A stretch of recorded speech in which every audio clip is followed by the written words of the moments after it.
Waalaikumsalam. Izin minta waktunya Ibu sebentar. Hari Siap. ini saya ingin minta pendapat Ibu tentang hak berpendapat, kemerdekaan. Siap. Oke? Oke. Teman-teman, welcome back di sesi ngobrol santai kita. Hari ini kita bakal bahas topik yang gak kalah penting, kemerdekaan berpendapat. Jadi menurut Ibu, apa sih maksudnya bebas berpendapat itu? Oke, baik. Ini saya jawab sependapat saya ya. Iya. Jadi gini, bebas berpendapat itu hak untuk semua orang. Buat nyampain ide-idenya, pikirannya, atau unek-uneknya tanpa harus takut ditekan. Nah, bisa lewat apa aja ya kira-kira? Bisa lewat berbicara atau ngomong, bisa lewat nulis, bisa juga lewat postingan di media sosial. Tapi ingat, kita tidak bisa sembarangan. Bebas bukan berarti liar, tetap harus respect hukum dan sama orang lain. Oke, vibes-nya udah dapet nih Bu. Tapi dasar hukumnya tuh ada nggak sih Bu? Jangan sampai kita cuman bisa ngomong katanya ya. Ada dong, jelas. Di Undang-Undang 1945 itu ada di pasal 28E ayat 3 itu jelas banget di situ bahwasanya setiap orang berhak berserikat, berkumpul dan ngeluarin pendapatnya atau berpendapat yang tadi Ibu bilang ya. Terus ada juga nih di pasal 28F soal hak berkomunikasi, Bu. Dan dapat lagi nih saya tuh info plusnya nih ada di UU nomor 9 tahun 1998. Di situ secara jelas, secara global ada deklarasi HAM PBB pasal 19. Jadi legit banget kan? Oke, baik Ibu. Nah, kalau bentuknya gimana aja sih Bu orang yang bisa nyampein pendapat tuh? Oh, tentu banyak dong. Banyak cara yang bisa disampaikan. Bisa lewat ngobrol, ngomong langsung gitu. Terus kayak pidato, kayak debat-debat. Bisa juga lewat nulis, Bu. Terus di mana nulis artikel atau opini-opini gitu. Apalagi kan sekarang kita sudah musim di media sosial gitu ya.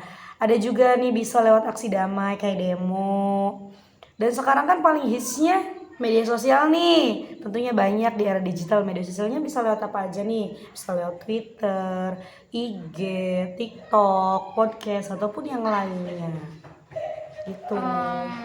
Tapi tapi kan nggak bisa nih Bu kalau asal ngomong aja. Ada nggak sih batasannya kayak gitu tuh Bu? Ada dong Bu, jelas. Betul adanya ada, pasti ada. Contohnya apa? Jangan nyebar hoax, jangan hate speech. Iya nggak? Bener nggak? Betul. Jangan langgar hukum dan jangan sampai rusak martabat orang lain.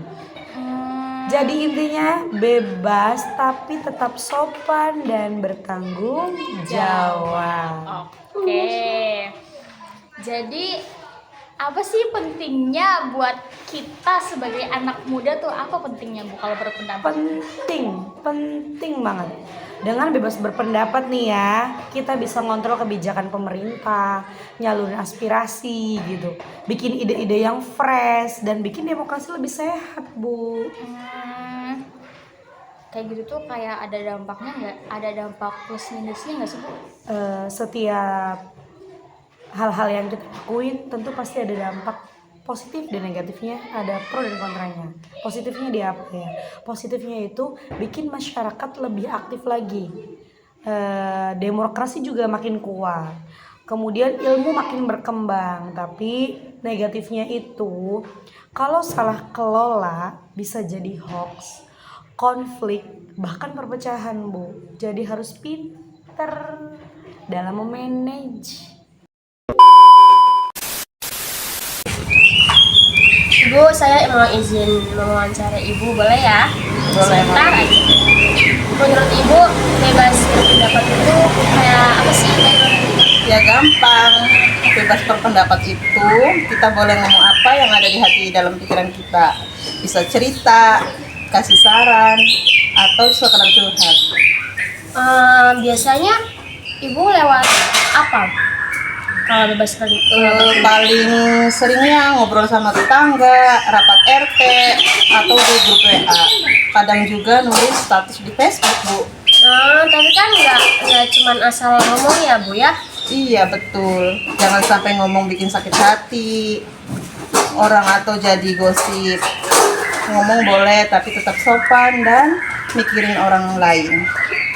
Menurut ibu tuh penting nggak sih buat ibu yang sebagai rumah tangga berpendapat itu? Penting banget dong. Dari obrolan ibu-ibu kadang muncul ide bagus. Misalnya soal lingkungan, kebersihan, kegiatan anak, atau keamanan lingkungan. Kalau kita diem aja, siapa yang mau nyampein? Oke, bisa. Jadi dampak positif sama negatifnya apa Bu kalau boleh tahu? Ya, positifnya bikin kita kompak dan bisa bantu lingkungan. Negatifnya kalau salah ngomong bisa bikin ribut dong. Jadi harus pintar jaga-jaga kata. Mantap Ibu, terima kasih ya sudah mau diwawancarai dan maaf mengganggu waktunya Ibu buat masak, buat beres-beres rumah. Sekali lagi terima kasih ya Bu.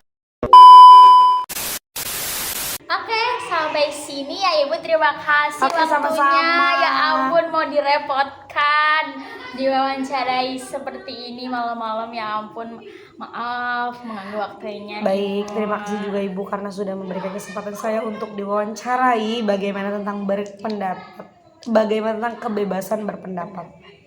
Segitu dulu teman-teman. Mohon maaf kalau ada salah-salah kata. Assalamualaikum warahmatullahi wabarakatuh. Bye. Intinya kebebasan atau kemerdekaan berpendapat itu bukan cuma hak, tapi juga tanggung jawab. Kita bebas ngomong apa aja, tapi harus tetap respect sama orang lain ya. Kalau dipakai dengan bijak, suara kita bisa jadi kekuatan buat bikin perubahan positif. Jadi yuk berani speak up, tapi tetap bijak dan berempati.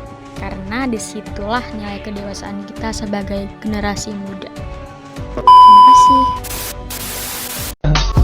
I just had to let you know you're